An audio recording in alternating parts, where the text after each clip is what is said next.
Alhamdulillah, today we are going to discuss para number 17 اور اس میں سورہ انبیاء ہے، سورہ حج ہے، سورہ انبیاء کمپلیٹ آتی ہے اس میں، اور سورہ انبیاء سے ہی ریفلیکشن میں لینا چاہوں گا. My favourite passage which has help me so much throughout my life.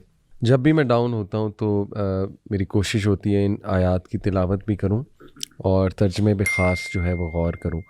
اس میں اللہ سبحانہ تعالیٰ نے ایک تو اپنی خالص توحید باور کرائی ہے کہ ایون انبیاء کتنی بے بسی سے اللہ کے سامنے گڑا کر عاجزی اور انکساری سے دعا کرتے ہیں.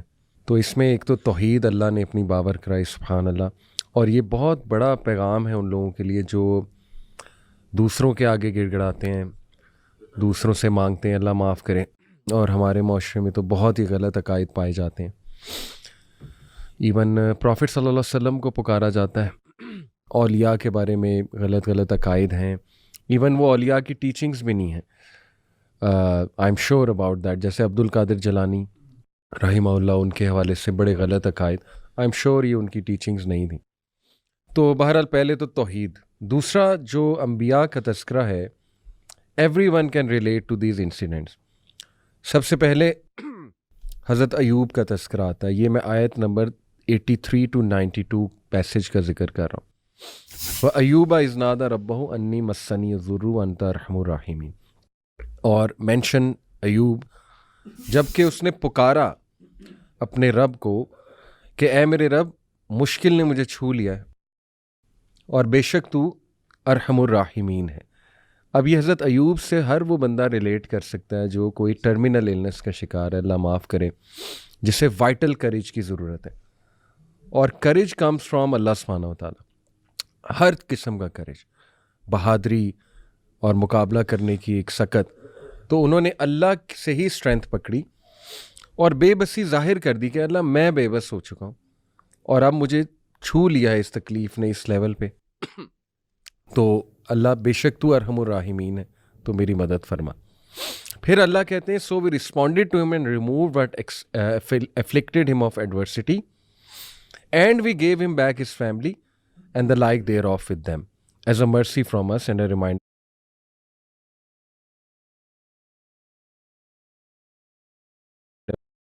for the worshippers of Allah. قرآن میں کوئی ایسی سٹوری نہیں جو نا امیدی پہ مبنی ہو. Hope and hope. اللہ تعالیٰ نے دعا بھی سنی، ریٹرن بھی کیا. اسماعیل، ادریس، ذوالکفل کا ذکر ہے، کل من الصابرین. اور اگلی آیت میں انہم من الصالحین، سب کے سب صابرین تھے. اینڈ دیور آف دا رائٹیس، صالحین بھی تھے. پھر ذوالنون کا ذکر ہے، یونس علیہ السلام کا، مین آف دا فش. ہر وہ انسان جو اس سچویشن میں مبتلا ہے کہ اندھیرا ہی اندھیرا ہے، کچھ نظر نہیں آ رہا ہے، نہ فیوچر نظر آ رہا ہے، نہ پریزنٹ میں کوئی امید نظر آ رہی ہے. In fact there are some people who have lost the will to لیو.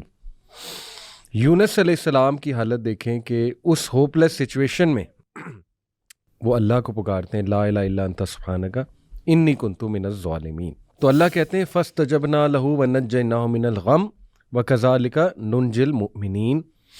اللہ نے رسپونڈ بھی کیا اور اسے غم سے، ڈسٹریس سے بچا لیا. اسی طرح اللہ رسپونڈ کرتا ہے بلیورز کو. حضرت زکریا کا ذکر ہے، سبحان اللہ، جن کی اولاد نہیں ہو رہی، کہ اس نے پکارا اپنے رب کو تنہائی میں، ربی لا تذرنی فردا وانت خیر الوارثین. My Lord, do not leave me alone with no heir while you are the best of inheritors. اور پھر اللہ کہتے ہیں اللہ نے اس کی دعا سنی، رسپونڈ کیا، یحییٰ دیا اسے، اور بہت نیک تھا. تو یہ جو ماشاءاللہ آیاز ہیں، یہ میری ریفلیکشن ہے.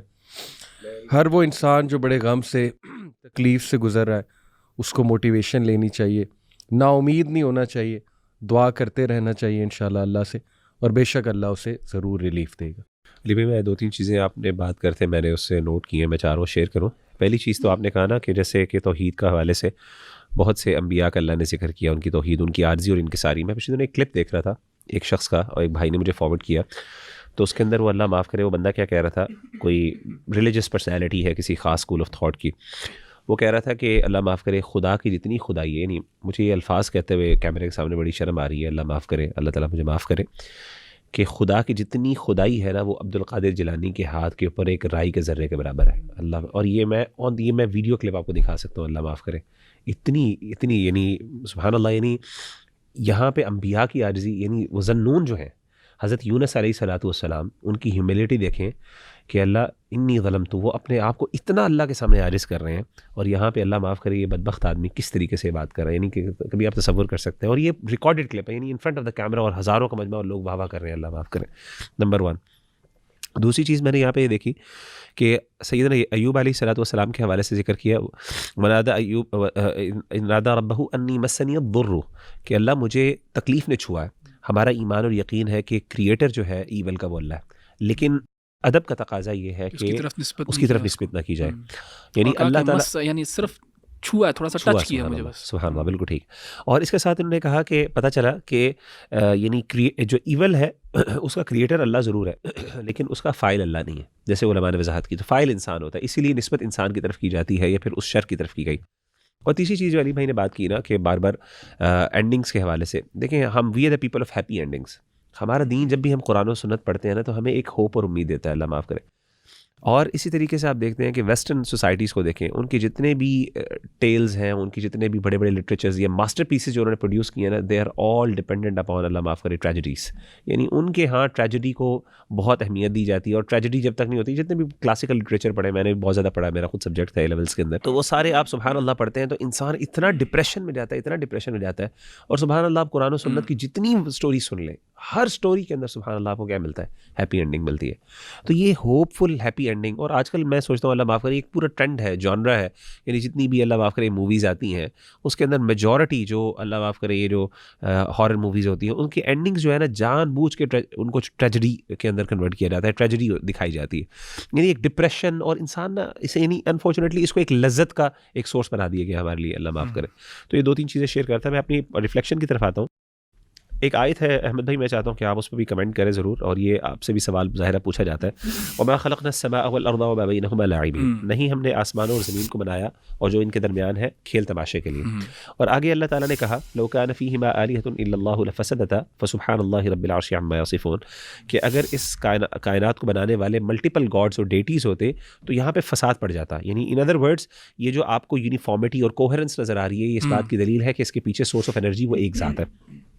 اور تیسری چیز یہاں پہ کہا لا یسأل عما یفعل وهم یسألون, آیت نمبر 23 کے اندر, کہ اللہ تعالیٰ سے سوال نہیں کیا جاتا کہ وہ جو کرتا ہے, بلکہ ان سے سوال کیا جائے گا. تو اب یہ سوال عام طور پہ کل رات بھی ہمارے جو قرآن کا سیشن ہوا تو ریفلیکشنز تھی تراویح کے بعد, مجھے ایک بھائی نے پوچھا کہ جب اللہ کو پتہ ہے کہ ہمارا اینڈ کیا ہے, so why did Allah create, یعنی پرپس کیا ہے اس زندگی کا نا, مقصد. تو کہتے ہیں یہ چیز مجھے ہانٹ کرتی ہے سوال. تو میں چاہتا ہوں کہ آپ پہلے اس پہ تھوڑی سی اپنی ریفلیکشن شیئر کریں, پھر میں کچھ چیزیں جو میں نے اپنی سوچا تو میں بھی اس میں انشاءاللہ ایڈ کروں گا. جی مغرم بھائی, ہمارے پرسپیکٹیو سے پرپس جو ہے وہ اللہ تعالیٰ نے بتا دیا ہے کہ وما خلقت الجن والانس الا لیعبدون, کہ اللہ تعالیٰ نے ہمیں بتا دیا ہے کہ ہمارا مقصد جو ہے اس دنیا کے اندر وہ اللہ تعالیٰ کی عبادت کرنا ہے. تو یہ تو ہمارے پرسپیکٹیو سے ہے بات, اور یہ واضح ہے, اور اللہ تعالیٰ نے واضح کر دیا ہے قرآن میں اس کو. لیکن ہمارے ہاں سوال یہ پوچھا جاتا ہے کہ اللہ نے کیوں پیدا کیا ہمیں, یعنی اللہ کے پرسپیکٹیو سے اللہ تعالیٰ کو کیا معاذ اللہ یعنی حاجت تھی یا بینیفٹ تھا یا کیا تھا کیا نہیں تھا, اللہ تعالیٰ نے یہ کیوں کیا اس کے پرسپیکٹیو سے. تو اس کا تو ہمارے پاس جواب نہیں ہے, سیدھی سی جو بات ہے. اور جیسے آپ نے آیت بھی پڑھی نا, اللہ تعالیٰ سے پوچھا نہیں جاتا, اللہ تعالیٰ پوچھتا ہے, he is not someone who is answerable. دوسری بات اس میں یہ ہے کہ اس سوال کو نا, اس سوال میں بھی ایک پرابلم ہے, انہیرنٹ ایک پرابلم ہے, کیونکہ آپ چاہ رہے ہو اللہ تعالیٰ کا پرسپیکٹیو کہ اللہ تعالیٰ نے کیوں انسان کو پیدا کیا. تو جب بھی آپ اس قسم کا سوال اللہ تعالیٰ سے پوچھو گے, آپ ہمیشہ اللہ تعالیٰ کو اپنے پیراڈائم کے اندر سوچو گے. آپ سوچو گے اللہ تعالیٰ کو جیسے آپ ہو. دیکھیے رسول اللہ صلی اللہ علیہ وسلم نے بتایا ہمیں کہ اللہ ایگزسٹ کرتا تھا جب کچھ بھی ایگزسٹ نہیں کرتا تھا. بالکل صحیح, ٹھیک ہے نا. پھر ایک پوائنٹ ان ٹائم آیا جب اللہ تعالیٰ نے ارادہ کیا ہے ایگزسٹنس کا, اللہ تعالیٰ نے فیصلہ کیا کہ میں کریٹ کروں گا. اب وہ فیصلہ کیوں کیا, اگر آپ اور میں سوچیں گے تو ہم اپنی ذات انسان جیسے سوچتا ہم ویسے سوچیں گے. ٹھیک ہے, اور وہ سپر امپوز کریں گے ہم اللہ تعالیٰ کے اوپر. جیسے فار ایگزامپل اگر میرے پاس کچھ کرنے کو نہیں ہے تو میں کچھ اس لیے کرتا ہوں کیونکہ میں بور ہو رہا تھا, یا میں نے کوئی کھیل تماشا دیکھنا ہے, یا انٹرٹینمنٹ جس کا اللہ نے انکار کیا یہاں پہ, بالکل انٹرٹینمنٹ. تو میں اپنے پرسپیکٹو سے سوچوں گا، ہیومن پرسپیکٹو سے، اور پھر میں اللہ تعالیٰ کے اوپر بھی وہی سپر امپوز کروں گا. تو لیس کمثلہ ہی شیء، اللہ تعالیٰ جیسی کوئی شے نہیں ہے. کسی چیز کے بارے میں بھی آپ تصور کریں اپنے ذہن میں، وہ اللہ نہیں ہے. You can't think how Allah thinks. تو ہم اس سوال کا جواب دے نہیں سکتے، کیونکہ ایک تو ہمیں پتہ ہے کہ کھیل تماشے کے لیے اللہ تعالیٰ نے نہیں پیدا کیا، اور یہ آیت میں واضح ہے. دوسری بات یہ ہے، جب انشاءاللہ اللہ تعالیٰ ہمیں اپنی جنت میں داخل کرے گا تو وہاں جا کے پوچھ لیں گے سوال اللہ تعالیٰ سے یہ کہ یار رب تو نے کیوں کیا یہ. اس میں میرے ایک اور چیز میں اس میں جیسے آپ نے کہا نا کہ ایک پرابلم ہے اس میں، ایک سوال کے اندر ایک اور پرابلم بھی یہ ہے، وہ یہ ہے کہ وی اسیوم کہ اللہ تعالیٰ نے کریٹ اس لیے کیا تاکہ اللہ جانے. کیونکہ جب ہم کہتے ہیں نا کہ اللہ کو پتہ ہے تو پھر اللہ نے کیوں کریٹ کیا، تو assumption یہ ہے کہ اللہ اس لیے کریٹ کر رہا ہے تاکہ اللہ جانے کہ ان کا اینڈ کیا ریزلٹ ہوگا. حالانکہ یہ چیز ٹھیک نہیں ہے. ہم نے پہلے یہ چیز قائم کر دی ہے کہ اصل میں اللہ تعالیٰ کو یہ چیز پتہ ہے. تو that's comes back to the same point جو آپ نے بتایا. اور دوسری چیز احمد بھائی، جو اللہ عالم، جو میں نے علماء سے ایک پوائنٹ جو مجھے کلک کرتا ہے، ظاہر ہے مختلف علماء نے مین تو جواب آپ نے دیا، لیکن بعض علماء نے حکمتاً بیان کی. اور اگین وی آر ناٹ، یہ ہم اس کو اللہ پہ سپر امپوز نہیں کریں گے بالکل بھی، لیکن ایک حکمت جو ہمیں سمجھ آتی ہے، ممکن ہے کہ اللہ کی صفات کا اظہار ہوتا ہے. دیکھیں خالق وہ ہے، وہ خالق ہی کون ہے جو تخلیق نہیں کرے گا. یعنی اگر مخلوق نہیں ہے جس پر رحم نہیں کیا جائے گا، رحم کے قابل مخلوق نہیں ہے، تو پھر رحم الراحمین کہاں سے آئے گا؟ تو یعنی اگرچہ اللہ محتاج نہیں ہے ان چیزوں کا، اس میں کوئی شک نہیں ہے، لیکن اللہ سبحانہ وتعالی رحمان اور رحیم تب بھی ہے جب کوئی کریشن نہیں بھی. بالکل نہیں، بالکل. اسی لیے تو یہ ہم اس لیے سپر امپوز نہیں کر رہے، وہ بات بالکل ایسے ہے. لیکن اس کے باوجود ان چیزوں کا صفت کا اظہار ہوتا ہے. یہ حکمت ہے کہ اللہ تعالیٰ اس سے کرنے سے اللہ تعالیٰ رحم بھی کرتا ہے، اپنے عدل کا تقاضا، اللہ تعالیٰ اپنے عدل بھی دکھاتا ہے لوگوں کو، یعنی اپنی مخلوق کو. اسی طریقے سے اللہ تعالیٰ یعنی اپنی جو مختلف کیریکٹرسٹکس ہیں ان کا مینیفیسٹیشن، وہ بھی ہمارے پرسپیکٹو سے کہ ہمیں مینیفیسٹ ہوتی ہیں، ہمیں مینیفیسٹ ہوتی ہیں. اور اسی لیے علماء نے کہا نا وَلِيَعْلَمَنَّ اللَّهُ الَّذِينَ آمَنُوا وَلِيَعْلَمَنَّ الْمُنَافِقِينَ. علماء کہتے ہیں یہ اللہ نے نہیں جاننا مسئلہ، یہ انسان کو، یعنی اللہ ظاہر. اسی لیے لیعلم کا مطلب لیظہر کیا علماء نے، تاکہ ظاہر ہو جائے کہ تم میں سے کون مومن ہے اور کون منافق ہے. یہ اللہ کی طرف سے مشکلات آتی ہیں، اللہ تعالیٰ کو یہ پہلے ہی پتہ ہے. تو یہ ظاہر اور حجت قائم کرنے کے لیے. اس کو ایک اور پرسپیکٹو سے بھی اگر دیکھیں کہ ہر سوال کا آنسر ضروری تو نہیں کہ مل جائے، کیونکہ پھر تو وہ فیتھ کا ٹیسٹ ہی ختم ہو جائے گا. اور اللہ بھی ایکسپیکٹ کرتے ہیں کہ انسان کا ریلیشن جب آپس میں ٹرسٹ پہ چلتا ہے تو اللہ بھی ٹرسٹ ایکسپیکٹ کرتا ہے. بالکل علی بھائی صحیح کہہ رہے ہیں کہ ہر سوال کا جواب آپ کو ملے گا بھی نہیں. اور میں سمجھتا ہوں کہ اللہ سبحانہ وتعالیٰ نے جب کتاب کا آغاز کیا سورہ بقرہ کا، تو الف لام میم سے کیا. اور آپ پوچھیں الف لام میم کیا ہے، تو اللہ تعالیٰ نے کہا نہیں بتانا تمہیں. بالکل سیدھی سی بات ہے. اور اس میں انسان کو ایک ہیوملٹی دی گئی ہے کہ not every question is going to be answered for you. صحیح. آپ دیکھیں سورہ کہف میں بھی نا، جب اللہ تعالیٰ نے کہا، کچھ کہتے ہیں کہ 3 تھے، 4 تھے، 5 تھے، 6، اور ان کا کتا جو تھا وہ اضافی تھا. اللہ تعالیٰ چاہتا تو آپ کو بتا سکتا تھا کتنے تھے، لیکن اللہ تعالیٰ نے بتایا ہی نہیں. رجم بالغیب، انہوں نے کہا یہ اندھیرے میں پتھر پھینک رہے ہیں، یہ گیس کر رہے ہیں. اللہ تعالیٰ didn't tell us because we don't need to know. So Allah keeps us in our place with regards to certain questions جس کے جواب اللہ تعالیٰ نے ہمیں دیے نہیں ہیں، اور اس کا ہماری آخرت سے کوئی تعلق نہیں ہے. ان ٹرمز آف ہمیں ہماری گائیڈنس کے لیے وہ ضروری نہیں ہے. جتنا ہمیں پتہ کرنے کی ضرورت تھی اللہ تعالیٰ نے بتا دیا. اس کے اوپر انسان سوال کر سکتا ہے، اس میں کوئی حرج نہیں ہے، لیکن اس ریئلائزیشن کے ساتھ کہ not every question has an answer اور that Allah has given us an answer. اور ویسے بھی ہم کہیں جاب کرتے ہیں تو ہر پالیسی کے بارے میں تو نہیں پوچھتے نا، ہم ٹرسٹ بھی کرتے ہیں سی او پہ کہ یہ پالیسی بہتری کے لیے اس نے بنائی ہوگی. تو باقی ہماری عقل لمیٹڈ ہے، ہر چیز سمجھ میں نہیں آ سکتی. بالکل. اچھا، یہاں پہ ایک اور آیت ہے، آیت نمبر 35 سورۃ الانبیاء میں، کل نفس ذائقۃ الموت ونبلوکم بالشر والخیر فتنہ والینا ترجعون. اللہ سبحانہ وتعالیٰ نے اس آیت کے اندر 3 ریالٹیز کا ذکر کیا، 3 انڈینائبل ریالٹیز کا. پہلی بات تو یہ ہے کہ ہر نفس جو ہے، every soul will taste death, and اس کا تو کوئی انکار نہیں کر سکتا. کوئی بھی ریشنل ہیومن بینگ اس کا انکار نہیں کرتا، چاہے کسی بھی مذہب سے اس کا تعلق ہو. Every soul is going to taste death. اس دنیا کے اندر جو ہے موت سب سے بڑی ریالٹی ہے. In fact the only certainty in life is death. یعنی میں کسی کے بارے میں نہیں کہہ سکتا کہ یہ یونیورسٹی سے گریجویٹ کرے گا کہ نہیں کرے گا، آگے شادی ہوگی کہ نہیں ہوگی، بچے ہوں گے کہ نہیں ہوں گے، جاب ملے گی کہ نہیں ملے گی، etcetera etcetera. You can not predict any of this. لیکن I can predict for sure, for certain کہ یار موت ضرور ہوگی، یعنی ڈیتھ از ایبسولوٹلی سرٹن. تو دیکھیں، ہم لوگ اپنی زندگی کے اندر تیاری کرتے ہیں ہر چیز کے لیے.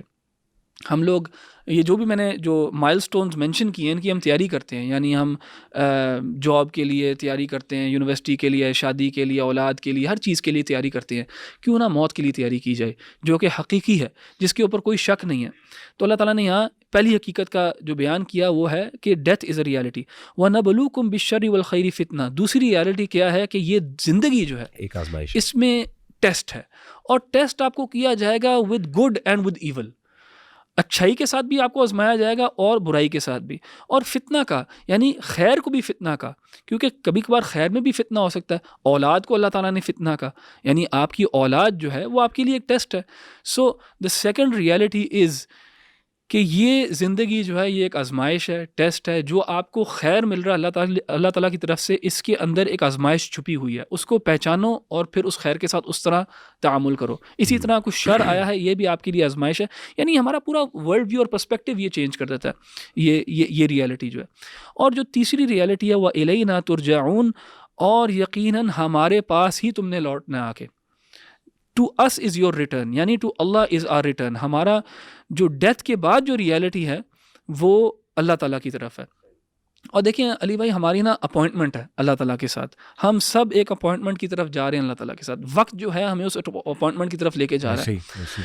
اور آپ دیکھیں گے کہ اپوائنٹمنٹس جو ہیں ہماری جو زندگی کے مائل سٹونز جن کا میں نے ذکر کیا ابھی، ان میں اپوائنٹمنٹ سب سے اہم ہوتی ہیں۔ ہمارے ہاں تو چھوٹے چھوٹے بچوں کو 3-4 سال کے بچے جو ہیں ان کو HSN میں داخلہ ہوتا ہے تو ان کے لیے انٹرویو ہوتا ہے، ایک اپوائنٹمنٹ ہوتی ہے، ایک انٹرویو ہوتا ہے ان کا، اس کے اندر ان کا جج کیا جائے گا ان کو اسکول میں داخل کرنا ہے کہ نہیں کرنا۔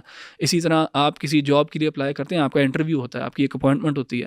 آپ شادی کے معاملے میں نکاح سے پہلے جب آپ پروپوزل کو ایکسپلور کرتے ہیں تو اپوائنٹمنٹ ہوتی ہے۔ ہر لیول کے اوپر نا اپوائنٹمنٹس کے لیے، اور ہم ان سب کے لیے تیاری کرتے ہیں، ان سب مائل سٹونز کے اندر جو ہماری اپوائنٹمنٹس ہیں ان کے لیے ہم تیاری کرتے ہیں۔ سب سے امپورٹنٹ اپوائنٹمنٹ جو ہے نا وہ آپ کی میری اللہ سبحانہ تعالیٰ کے ساتھ ہے، جس کی طرف ہم چلتے جا رہے ہیں، اور یہ اپوائنٹمنٹ ضرور بضرور ہوگی۔ تو بس اس کے لیے بھی ہمیں تیاری کرنی چاہیے کہ ہم اس کے بارے میں سوچیں کہ کیا سوال کیے جائیں گے ہمارے سے، کیا ہم CV پیش کریں گے اس اپوائنٹمنٹ پہ، کیا ہم سے سوال کیے جائیں گے، اور ان سوالوں کا کیا ہمارے پاس جواب ہے کہ نہیں ہے۔ یہ بڑا ضروری ہے۔ اپوائنٹمنٹ کی آپ نے بات کی تو دنیاوی اپوائنٹمنٹس اسپیشلی جن کے لیے ہم ایکسائٹیڈ ہوتے ہیں، ہم اکثر کہتے ہیں looking forward to seeing you. اب دیکھیں یہی آئیڈیالوجی سے سبحان اللہ بندہ اگر زندگی گزارے اللہ سبحانہ تعالیٰ کے حوالے سے کہ آئی لک فارورڈ ٹو سی اللہ، بلکہ رسول اللہ صلی اللہ علیہ وسلم نے کہا کہ جو چاہتے ہیں اللہ تعالیٰ سے، اللہ تعالیٰ بھی ان سے چاہتا ہے۔ یعنی ڈیتھ ایک راحت بھی ہے مومن کے لیے، بالکل، ٹیسٹ اور ٹرائل سے، اور انشاءاللہ وہ امید کرے آگے اللہ سے ملاقات ہے۔ اگر تو زندگی اس قسم کی گزارے گا بالکل کہ اللہ تعالیٰ میں اعتماد ہوگا اور اللہ تعالیٰ کی شریعت کے مطابق زندگی گزاری ہوگی، تو موت صرف ایک دروازہ ہے اللہ تعالیٰ سے ملنے کے لیے اور پھر اللہ تعالیٰ کی رضا کے لیے۔ اچھا، اس پہ چونکہ ڈیتھ کی بات ہوئی ہے، میں چاہوں گا ہم یہ بھی ڈسکس کریں۔ کل میں نے ایک جنازہ اٹینڈ کیا تو مجھ سے کچھ لوگوں نے سوال بھی کیا کہ جرنی آف دا سول کے حوالے سے یہ بھی پھر بات ہوئی کہ حساب پہلی رات شروع ہو جاتا ہے یا فوراً جیسے ہی وہ مرتا ہے حساب شروع ہو جاتا ہے، پھر یہ کہ عذاب روح کو ہوتا ہے، جسم کو ہوتا ہے۔ یہ بڑے ویلڈ سوالات ہیں، اس پہ کچھ مبینہ اگر آپ۔ السلام علیکم ورحمۃ اللہ وبرکاتہ۔ Let me share news with you.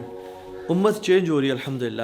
ہم لوگ اس کے بارے میں جو علماء کا صحیح اہل سنت والجماعت کا میجورٹی علماء کا اوپینین وہ یہی ہے کہ جسم کو بھی ہوتا ہے، اسی طریقے سے روح کو بھی ہوتا ہے، لیکن یہ تو بات کنفرم ہے کہ روح کو ضرور ہوتا ہے۔ باقی جسم کے بارے میں کہ جسم مٹی کے اندر مل جاتا ہے، تو علماء کہتے ہیں کہ جس طریقے سے اللہ تعالیٰ روح کو عذاب دینے پر قادر ہے، وہ اسی طریقے سے ایک مٹی میں ملا ہوا جسم اس کے اوپر بھی عذاب دینے کا قابل ہے۔ اب یہ قادر ہے اس کے اوپر، اب یہ اس کی تفاصیل کیا ہے، یہ غیب سے تعلق ہے۔ تو ہمیں یہ پتہ ہے کہ قبر کے اندر عذاب ہوتا ہے، اس کے بارے میں قبر کا عذاب برحق ہے، جیسے کہ احادیث کے اندر آتا ہے۔ اب اس کی نوعیت کیا ہے، کیا قبر جو ہے وہ صرف یہ والی قبر ہے، ایک بندہ جو قبر میں کبھی گیا ہی نہیں، سمندر کے اندر ڈوب کر ختم ہو گیا، یا کسی اور جگہ پہ اس کے پر خچے اڑ گئے، ایسے بندے کا عذاب کیا ہوگا ہمیں نہیں پتہ، واللہ عالم۔ لیکن ہمیں اس بات کا یقین ہے کہ موت کے بعد ایک چھوٹا حساب پہلے ہے، اور وہ حساب جو ہے قبر کا ہے، جس کے اندر منکر و نکیر سے سوال پوچھیں گے۔ اب وہ کس طریقے سے پوچھیں گے، وہ ظاہر غیب کی باتیں ہیں، تو اس کے حوالے سے جنرلی ہمارا عقیدہ یہ ہونا چاہیے، ایمان ہونا چاہیے، اور اس کے بارے میں ہم زیادہ یعنی وہ نہیں کر سکتے، کوئی اس کی حقیقت کو پہچان نہیں سکتے۔ اور یہ کہ جو سول کی جرنی ہے وہ بڑی خوبصورت ڈیفائنڈ ہے حدیث میں، جو آسمان پہ جاتی ہے پھر اس کی وہ تو بہت ہی خوبصورت ہے، اور دروازہ کھٹکھٹایا جاتا ہے ہر آسمان پہ، اس کو ویلکم کیا جاتا ہے، اس سے خوشبو آتی ہے، اینجلز پوچھتے ہیں کہ کون ہے، اور آن دا کنٹری جو ہے اس کو پھر آسمان سے پھینک دیا جاتا ہے، اس کے لیے دروازہ نہیں کھولا جاتا، زمین میں مارا جاتا ہے اس کو آسمان سے، جو اللہ معاف کرے ڈس بلیور یا کہہ لیں جو سرکش انسان ہے. اور حساب جو ہے وہ شروع ہوتا ہے جیسے ایک بندے کی ڈیتھ ہوئی ہے تو اس کی روح کو انتظار کرایا جاتا ہے یا وہ دیکھ رہا ہوتا ہے، وٹنس کر رہا ہوتا ہے ساری چیزیں. اس طرح کا میرے خیال روایت میں آتے ہیں نا، قدموں کی چاپ بھی سنتا ہے. بالکل ایسے یہ حدیث میں، یہ الگ الگ حدیث ہیں. ایک حدیث میں آتا ہے کہ جب میت کے جو ورثاء ہیں جب وہ چھوڑ کے جاتے ہیں تو اس وقت اس کو چلنے کی آواز آتی ہے، ان کے جانے کی آواز آتی ہے، ان کے قدموں کی آہٹ آتی ہے، سنائی دیتی ہے. تو یہ بھی ہے. اور اس طریقے سے ان کو اپنا جو آخرت کا گھر ہے وہ بھی دکھایا جاتا ہے، ساری تفاصیل ہے. اور اس کو بتایا جاتا ہے پہلے اگر جنتی ہے تو اس کو پہلے جہنم کا گھر دکھایا جاتا ہے کہ تمہارے لیے جہنم کا گھر تھا لیکن تم نے اچھے اعمال کیے تو اب تمہارے لیے گھر ہے. آن دا کنٹری جو بندہ جہنمی ہوتا ہے اس کو پہلے جنت کا گھر دکھایا جاتا ہے کہ تمہارے لیے اللہ نے یہ تیار کیا تھا لیکن تم نے، یعنی ایک حسرت دلائی جاتی ہے اس کو. سبحان اللہ. تو یہ بھی احادیث میں موجود ہے، تفاصیل موجود ہے اس میں، کافی احادیث ہے. علی بھائی میں جو سورۃ الحج کے حوالے سے کچھ چیز ذکر کرنا چاہتا ہوں. اللہ تعالیٰ نے یہاں پہ آیت نمبر 11 کے اندر مومنین کی مثال دی ہے. وَمِنَ النَّاسِ مَن يَعْبُدُ اللَّهَ عَلَى حَرْفٍ فَإِنْ أَصَابَهُ خَيْرٌ اطْمَأَنَّ بِهِ وَإِنْ أَصَابَتْهُ فِتْنَةٌ انقلب عَلَى وَجْهِهِ خَسِرَ الدُّنْيَا وَالْآخِرَةَ ذَلِكَ هُوَ الْخُسْرَانُ الْمُبِينُ. کہ لوگوں میں سے کچھ ایسے ہیں جو اللہ تعالیٰ کی عبادت کرتے ہیں بالکل کنارے پر کھڑے ہو کے، اگر ان کو خیر پہنچتی ہے تو اس پر مطمئن ہوتے ہیں، اور اگر ان کے اوپر کوئی آزمائش آ جاتی ہے اللہ کی طرف سے تو وہ کیا کرتے ہیں، پیٹ پھیر لیتے ہیں اور دنیا اور آخرت کی تباہی جو ہے وہ مول لے لیتے ہیں. ذَلِكَ هُوَ الْخُسْرَانُ الْمُبِينُ. وہ بہت واضح خسران ہے، یہ گھاٹا ہے. تو سبحان اللہ ہمارے ہاں آج کل آپ دیکھیں ہمارے میجورٹی مسلمانوں کا یہی حال ہے، اللہ معاف کرے، کہ وی آر آلویز جسے کہتے ہیں آن دا ورج آف لیونگ اسلام. یعنی جہاں پہ ہم دیکھتے ہیں بینیفٹ ہے تو وہاں پہ ہم کفار کے ساتھ ہو جاتے ہیں، جہاں پہ اللہ معاف کرے ہمیں دنیا اسلام کا بینیفٹ نظر آتا ہے تو وہاں پہ ہم کیا کرتے ہیں کہ اسلام کے ساتھ ہو جاتے ہیں. یا پھر جہاں پہ مشکلات آتی ہیں، دیکھیں ہم نے پہلے بات کی تھی، احمد بھائی نے بڑی خوبصورت بات کی تھی کہ جب مشکلات آتی ہیں اور جب مدینہ کے اندر ٹیسٹ اور ٹرائل سخت ہوئے تو اس وقت نفاق ظاہر ہوا. تو ٹھیک ہے، تو بالکل اسی طریقے سے ایک بندے کے اسلام اور ایمان کا پتہ ہی تب چلتا ہے جب سختی آنی ہے، جب پریشانی آنی ہے. بھئی جب ہر چیز مل رہی ہے، آل رینبوز اینڈ سن شائن آپ کو مل رہا ہے اور آپ کو الحمدللہ پیسہ بھی مل رہا ہے، مال بھی مل رہا ہے، شہرت بھی مل رہی ہے، تو اس وقت مسلمان ہونا کوئی کیا کمال بات ہے. کمال ہونا تو تب یہ ہے، یعنی مسلمان ہونا تو کمال تب یہ ہے، تب ہے جب انسان مشکل میں ہو، پریشانی میں ہو، آزمائش میں ہو، دین سٹرگل کر رہا ہو بظاہر، اور آپ اس کو جو ہے نا وہ اڈاپٹ کریں اس وقت جو ہے. تو اللہ تعالیٰ نے یہاں پہ خاص طور پہ ان لوگوں کو یعنی، اور یہ سورۃ البقرہ کے اندر بھی شروع میں پہلے سپارے کے اندر اللہ تعالیٰ نے منافقین کی ایک قسم یہ بیان کی ہے کہ جی منافقین یہ ہے کہ جو اپرچونسٹ ہیں، they are waiting for an opportunity, کہ جہاں پہ کوئی فائدہ ہوا نظر آگے ورنہ نہیں. اور اس سے میں یہ بھی پتہ چلتا ہے کہ ہمارا دین نا جنرلی اس بیہیویئر کو ناپسند کرتا ہے جو کہ انڈیسائسو بیہیویئر ہے، یعنی ٹرو فیسڈ ہے. انڈیسائسو بیہیویئر جنرلی آپ دیکھیں احمد بھائی، جو انڈیسائسو لوگ ہوتے ہیں نا وہ ہمیشہ نا ایک پریشانی، ایک اسٹرگل میں رہتے ہیں، یعنی دے آر آلویز کنفیوز کہ یار ہمیں کرنا چاہیے کرنا چاہیے. اللہ تعالیٰ کیا کہتے ہیں، فَإِذَا عَزَمْتَ فَتَوَكَّلْ عَلَى اللَّهِ، یعنی استخارہ کرو، مشورہ کرو، اس کے بعد جب کر لیے تو پھر اللہ پہ توکل کرو. یعنی اللہ کو ایسے مسلمان پسند ہے، ایسے مومن پسند ہے جو عزم کرتے ہیں اور پھر اللہ پہ توکل کرتے ہیں. اور جو لوگ انڈیسائسو ہیں یا کسی بھی وجہ سے حالات کا انتظار کرنے کے حالات کب پلٹیں گے، یہ جنرل بیہیویئر ایک انسان کے لیے بھی نقصان دہ، اور اللہ معاف کرے آس پاس کے جو لوگ ہوتے ہیں نا وہ بھی بڑے فرسٹریٹ ہوتے ہیں اس بیہیویئر سے ایک بندے کے، کہ اس کا کوئی ڈیسیجن لیتا ہی نہیں، وہ چیزوں کو پرولونگ کرا جا رہا ہے، ڈیلے کیا جا رہا ہے اور وہ فیصلہ نہیں کر پا رہا. تو یہ جو خاص طور پہ اس بیہیویئر سے، خاص طور پہ انڈیسائسونیس سے، اور خاص طور پہ بالکل دین کو ایز این اپرچونسٹ کے ویو سے دیکھنا، اس چیز کو یہاں پہ اس آیت میں خاص طور پہ اللہ تعالیٰ نے جو ہے اس پہ تنقید کی. جزاک اللہ خیر مغیرہ بھائی. آیت نمبر 48 ہے سورۃ الانبیاء. وَلَقَدْ آتَيْنَا مُوسَى وَهَارُونَ الْفُرْقَانَ وَضِيَاءً وَذِكْرًا لِلْمُتَّقِينَ. اللہ تعالیٰ کہتے ہیں کہ اللہ تعالیٰ نے موسیٰ اور ہارون علیہ السلام کو فرقان، یعنی تورات کو فرقان کہا گیا، حق اور باطل کے بیچ میں تمییز ڈفرینشیٹ کرنے کے لیے اللہ تعالیٰ نے کتاب دی. وضیاءً، اور اس کو لائٹ بھی کہا، روشنی، گائیڈنس. دیکھیں ایک سوال ہو سکتا ہے کہ وائی ڈڈ اللہ chose to send prophets and messengers, اور ان کے ساتھ یہ گائیڈنس کیوں بھیجی.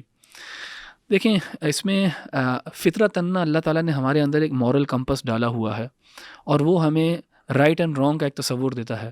یعنی جھوٹ، چوری، قتل، یہ شاید آپ کو اس کے لیے وحی کی ضرورت نہیں ہے بتانے کے لیے کہ یہ غلط ہے کہ ٹھیک ہے، یہ انسان کی فطرت کے اندر اللہ تعالیٰ نے ایک کمپس ڈالا ہوا ہے. لیکن بہت زیادہ دنیا کے بہت زیادہ ایسی حقیقتیں ہیں جن کا ہمیں پتہ نہیں ہے اور ہمیں ان کی ضرورت ہے، خاص طور پہ زندگی کا مقصد، ہم کہاں سے آئے ہیں، کہاں جا رہے ہیں، ایگزسٹینشیل کویسچنز جسے کہتے ہیں، کس نے ہمیں پیدا کیا ہے، کیسے آئے ہیں یہاں پہ، کہاں جا رہے ہیں. تو اس کا جو ہے بیان ہے، یعنی جو بھی اللہ سبحانہ وتعالیٰ کی وحی ہے اس میں اللہ کا بیان ہے، توحید کا بیان ہے. تو تورات میں بھی، تورات کو بھی فرقان اور گائیڈنس اسی لیے کہا گیا کہ بتایا گیا اللہ تعالیٰ کے بارے میں. لیکن ایک اور ٹائپ آف گائیڈنس ہے جو human beings are in need of. اگر تو آپ فلسفی کے سبجیکٹ کو اسٹڈی کریں گے تو آپ دیکھیں گے کہ فلسفی میں نا یہ سوال پوچھے جاتے ہیں، وائی، کیوں. اور to philosophise means to ask questions why, اور فرسٹ پرنسپلس تک جانا اور پوچھنا اور انویسٹیگیٹ کرنا. اور انسانوں میں فلسفی آئے ہیں بہت زیادہ اینشنٹ گریک سے اور اس سے بھی پہلے سے لے کے اب تک. اور فلسفی نے 3 کی کویسچنز کو آئیڈینٹیفائی کیا یا 3 کی پرابلمس کو آئیڈینٹیفائی کیا ہے. ایک کو کہتے ہیں دا پرابلم آف نالج، اپسٹمولوجی بھی جسے کہتے ہیں، کہ آپ نے نالج کہاں سے لینی ہے. How do you know what you know. آپ نے جو بیس بنانی ہے اپنی عمارت کی اور انٹلیکچوئل بنیاد جو ہے وہ کہاں سے آپ نے شروع کرنا ہے، کہاں سے آپ نے چیزیں لینی ہیں. ایک یہ پرابلم ہے. ہر فلسفی جو ہے وہ ایک ڈفرینٹ انداز میں یہ اس پرابلم کا آنسر دینے کی کوشش کرتا ہے. اینڈ کوئی بھی کنسسٹنٹ نہیں رہا آج تک اور اس کا ایک حتمی جواب نہیں دے سکا. اسی طرح پرابلم آف کانڈکٹ ہے. پرابلم آف کانڈکٹ میں ہے کہ what is good conduct and what is bad conduct. اس کو ایتھکس بھی کہتے ہیں یا مورالٹی ایتھکس بھی کہتے ہیں. اب اس کے اندر ڈفرینٹ ایتھیکل ماڈلز ہیں، کوئی کانسیکوینشنلزم، یوٹیلیٹیرینزم، ورچو ایتھکس وغیرہ، کہ غلط اور صحیح کا تعین ہم نے کیسے کرنا ہے، غلط کیا ہے، صحیح کیا ہے، کب ہمیں پتہ لگے گا کیا غلط ہے کیا صحیح ہے. اور نوع انسانی جو ہے اس پہ بہت عرصے سے فلاسفرز جو ہے بحث کر رہے ہیں، فرق ماڈلز پیش کرتے ہیں. یہ دوسرا پرابلم ہے. تیسرا پرابلم جو ہے وہ ہے پرابلم آف گورننس، کہ ٹھیک ہے اگر ہمیں رائٹ اینڈ رانگ پتہ لگ جائے گا تو اجتماعی طور پہ ہم نے کیسے، کس ماڈل کے تحت ہم نے گورن کرنا ہے. کیا ڈیموکریسی ہونی چاہیے، فیشزم ہونا چاہیے، کیپٹلزم ہونا چاہیے، اکنامک گورننس کیسی ہونی چاہیے. یہ پولیٹیکل سائنس کا سبجیکٹ ہے. تو دیکھیں انسانوں کو ان معاملات میں بھی رہنمائی کی ضرورت تھی.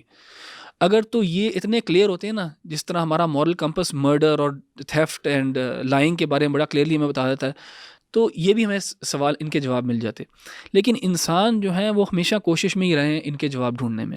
وحی جو ہے اللہ سبحانہ و تعالیٰ کی، وہ یہ تینوں چیزیں ہمارے لیے سالو کر لیتی ہے. ایپسٹمولوجی کے معاملے میں ہمیں بتاتی ہے وحی کہ نالج آپ نے کہاں سے لینی ہے. اللہ از دا سورس آف نالج. وحی جو ہے وہ سورس آف نالج ہے. آپ نے رائٹ اینڈ رانگ کانڈکٹ کون بتائے گا آپ کو؟ اللہ تعالیٰ کی کتاب بتائے گی آپ کو right and wrong conduct and so on. تو یہ ہمیں ایک بیس دیتی ہے جس کے اوپر پھر ہم ایک سیولائزیشن کھڑی کر سکتے ہیں. جب آپ یہ بیس ریموو کر دیتے ہو، اور ہم آج دیکھ رہے ہیں ویسٹ کے اندر انہوں نے جو اپنا جوڈیو کرسچن ٹریڈیشن ہے اس کو جب ختم کیا ہے، تو اب یہ ایک پوسٹ ماڈرنزم کے دور کے اندر آ گئے جہاں پہ ہر چیز کو کوشچن کرتے ہیں. جنڈر کے بارے میں بھی ہر چیز رائٹ اینڈ رانگ کیا ہے کیا نہیں ہے، بحث ہی بحث ہے، اور نیور اینڈنگ بحث ہے. نیور اینڈنگ بحث ہے جو ایک لوپ کے اندر چلتی رہتی ہے. کیوں؟ کیونکہ کوئی بیس ایکزیومیٹک پرنسپلس، کوئی بیس ہے ہی نہیں جس کو انہوں نے حتمی مان لیا. تو یہ جو وحی ہے یہ اللہ تعالیٰ کی طرف سے رحمت ہے. ایک تو ایگزسٹینشلی ہمیں بتاتا ہے کہ ہم کہاں سے آئے ہیں، کہاں جا رہے ہیں، پرپس دیتا ہے ہمیں، اور پھر رہنے کا بھی ہمیں طور طریقے بتاتا ہے. اور جو کی کویسچنز ہیں ہیومینٹی کے، ان کو آنسر کرنے کی ہمیں ہیلپ کرتا ہے، ان کو آنسر کرنے میں. جزاک اللہ خیر.